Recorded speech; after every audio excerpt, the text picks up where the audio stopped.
Mesdames, Messieurs, bonjour, bienvenue à une nouvelle édition de notre programme Midi au Caire. Commençons nos nouvelles pour aujourd'hui. Avec cette nouvelle, le président Abdel Fattah el-Sisi s'est entretenu avec le Premier ministre, Dr Mostafa Madbouli, le ministre de la Défense, le général d'armée Mohamed Zaki, ainsi que les ministres des Affaires étrangères Sameh Choukri et de l'Intérieur, le général Mahmoud Tawfiq. La rencontre a porté sur le développement de la situation actuelle en matière de la lutte contre le terrorisme. Le chef de l'État a donné ses directives pour poursuivre les éléments terroristes et pour intensifier les efforts sécuritaires afin de garantir la stabilité et la sécurité dans le pays. Dans ce contexte, le président a affirmé que le peuple égyptien resterait uni et vigilant dans cette lutte légitime contre le terrorisme et serait à même de relever tous les grands défis actuels qu'affronte la nation.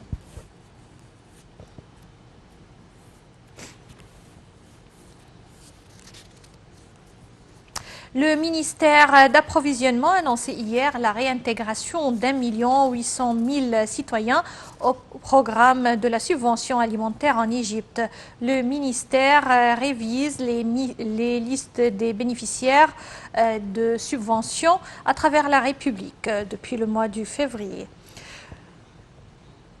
Le président Abdel Fattah el-Sisi a enjoint les responsables de bien réviser les listes afin de garantir la subvention et qu'elle soit accordée aux citoyens qui la méritent. Le ministère a d'autre part assuré que le pain subventionné sera accessible à tous les citoyens qui ne sont pas inscrits dans le programme de la subvention en attendant que leur cas soit examiné.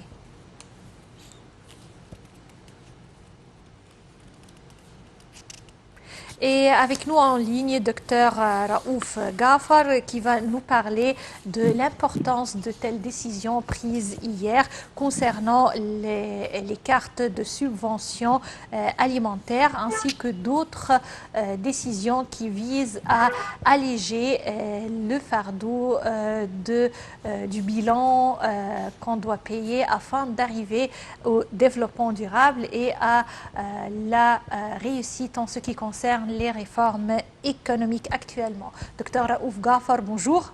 Bonjour.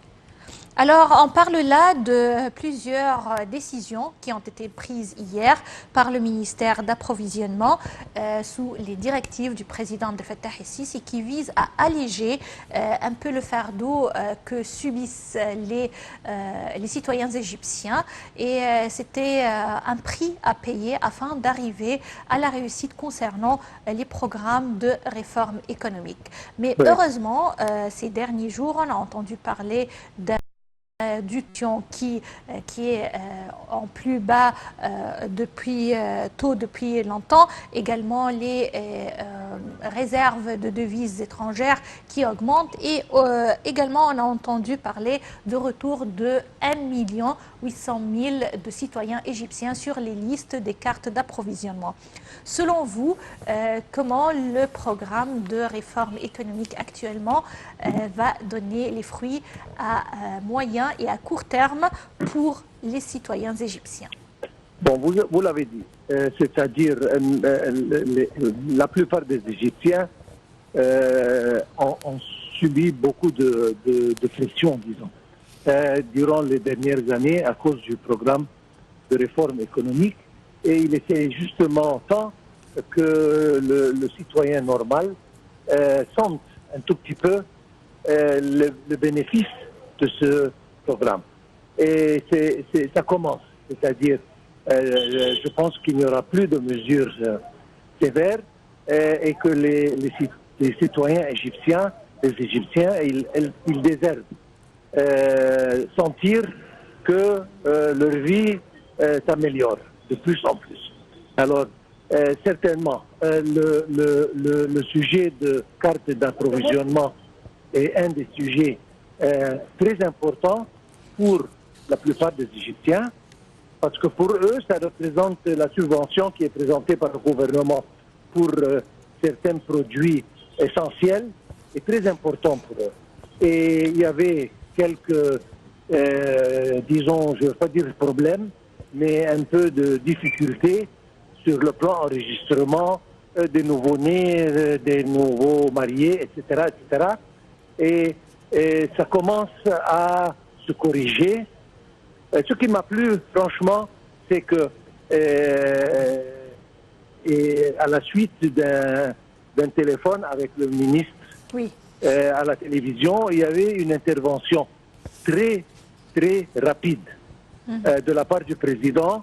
Oui. Il a écrit sur Twitter qu'il voulait absolument que ce problème se résout très rapidement. Oui. Et ça, c'est une autre chose qui est importante, c'est que le peuple, les Égyptiens, ils veulent sentir que leur président les écoute.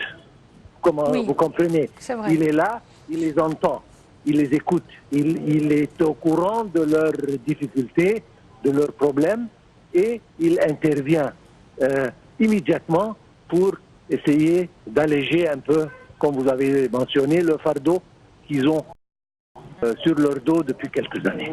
Alors, ça c'était à mon opinion, une chose excellente de la part du président. Et je pense que d'ici quelques jours, les listes seront en ordre et tout le monde qui réserve une subvention va l'avoir. Oui, docteur Raouf Ghaffar, je vous remercie infiniment Merci. pour ces explications.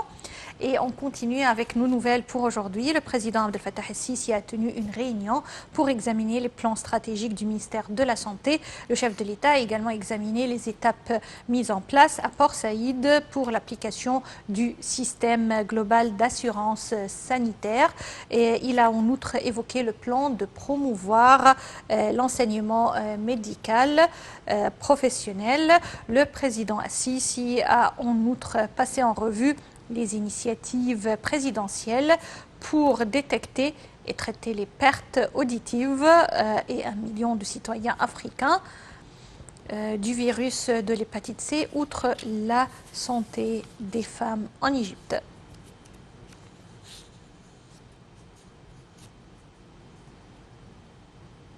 Le président du Conseil des députés, Dr Ali Abdelahel, a déclaré que le peuple égyptien est parfaitement conscient de grands dangers menaçant le pays, affirmant toujours et toutefois que le front intérieur est capable de faire face à n'importe quel péril. Au cours de l'inauguration de la 5e et dernière session ordinaire du Conseil des députés, M. Abdelahel a mis la lumière sur les efforts considérables déployés par la direction politique en vue de développer et de promouvoir tout ce qui concerne et encourage la patrie. Les membres du Conseil des députés ont affiché leur plein soutien à la direction politique et aux forces de l'armée ainsi que la police égyptienne.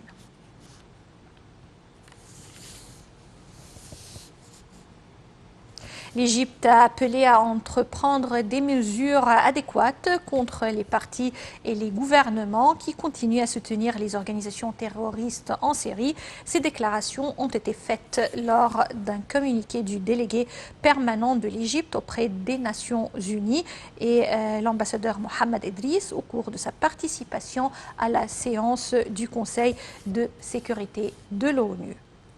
Et on passe au ministre des Affaires publiques, Hichem Tawfiq, qui a annoncé que la ligne maritime reliant les ports de Ain Sokhna et de Mombasa au Kenya doit entrer en activité le 14 octobre dans le cadre du projet Goussour, ou pont, qui vise à stimuler le commerce communautaire interafricain entre l'Égypte et plusieurs autres pays africains.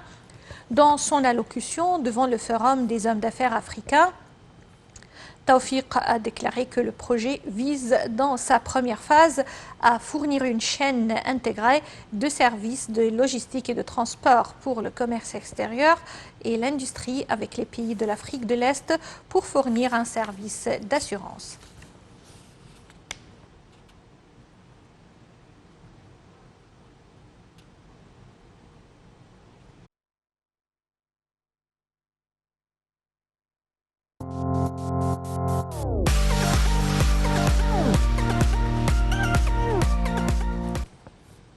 maintenant économie et l'agence de notation internationale Moody's qui a annoncé que la croissance du PIB égyptien devrait atteindre 5,6% en 2019 et 5,8% en 2020 grâce à la décision de la Banque centrale égyptienne de réduire les taux d'intérêt et de baisser le taux d'inflation. Dans un rapport publié mardi, Moody's prévoyait que la BCE poursuivrait sa politique de réduction des taux d'intérêt en 2020, soutenue par la baisse du taux d'inflation. La décision est positive pour le secteur bancaire, renforçant la confiance du monde des affaires à la croissance économique en Égypte.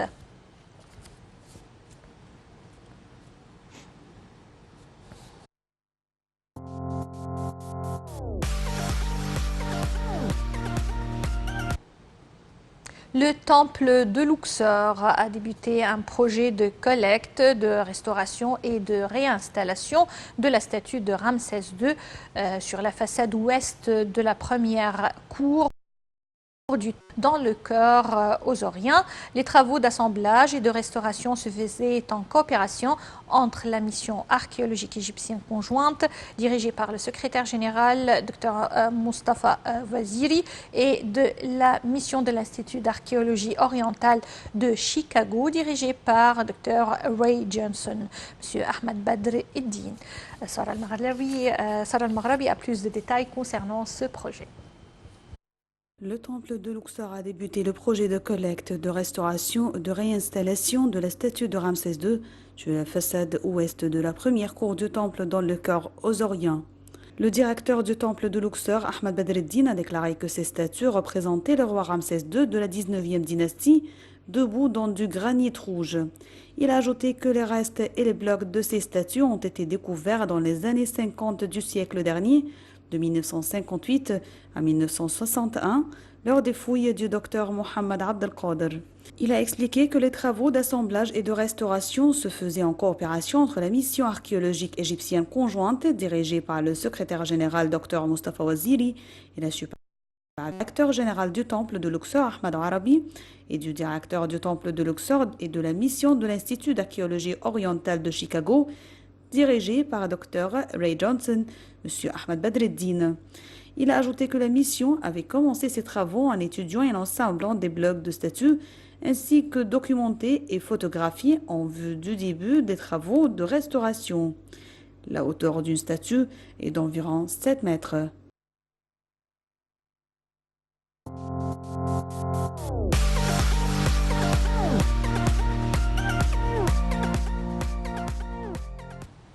Après avoir connu un succès retentissant à Sydney, à Hong Kong et à Taïwan, l'exposition pharaonique Momies égyptiennes passées retrouvées, mystères dévoilés poursuit sa tournée internationale avec bientôt l'étape du musée des Beaux-Arts à Montréal. Sarah Al-Maghrabi.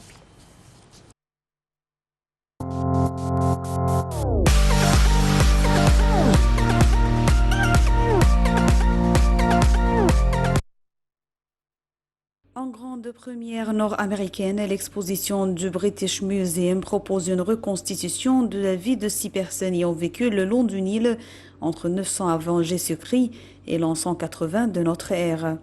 Dans une approche innovante à la croisée des arts et de la science, elle dresse un portrait de leur identité dans le plus grand respect, tout en tirant parti de technologies de pointe. Âge, croyance ou historique médical, chaque momie dans l'exposition a son histoire à raconter.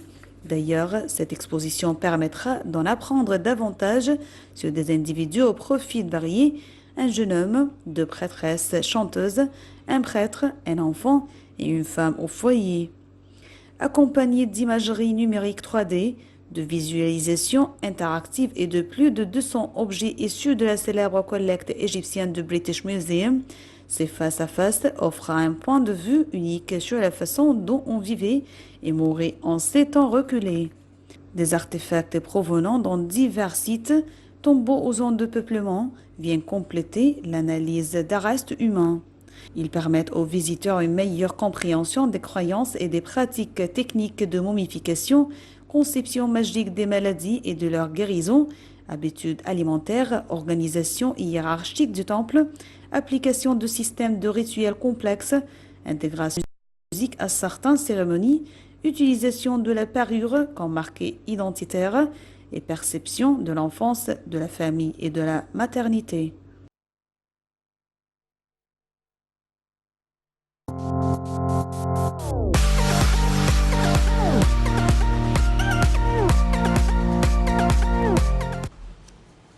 Le cercueil doré de l'ancien prêtre égyptien Nedjemnar, récemment rapatrié des États-Unis, a été exposé pour la première fois en Égypte au Musée national de la civilisation égyptienne. Le cercueil est sculpté dans du bois et recouvert d'une couche d'or portant le nom de Nedjemnar, prêtre du haut rang du dieu bélier Eri-chef d'Héracléopolis de la fin de la période ptolémaïque. Et le ministre des Antiquités Khaled El-Aneni a exprimé sa gratitude à tous les ambassadeurs présents à l'inauguration pour admirer le cercueil, décrivant leur présence comme un symbole de la lutte de leur pays contre le trafic illicite d'objets d'art. Mesdames, Messieurs, avec cette nouvelle, nous parvenons au terme de notre édition d'aujourd'hui de Midi au Caire. Rendez-vous demain, une nouvelle équipe. Passez d'excellents moments avec la suite de nos programmes sur LTV International. Au revoir.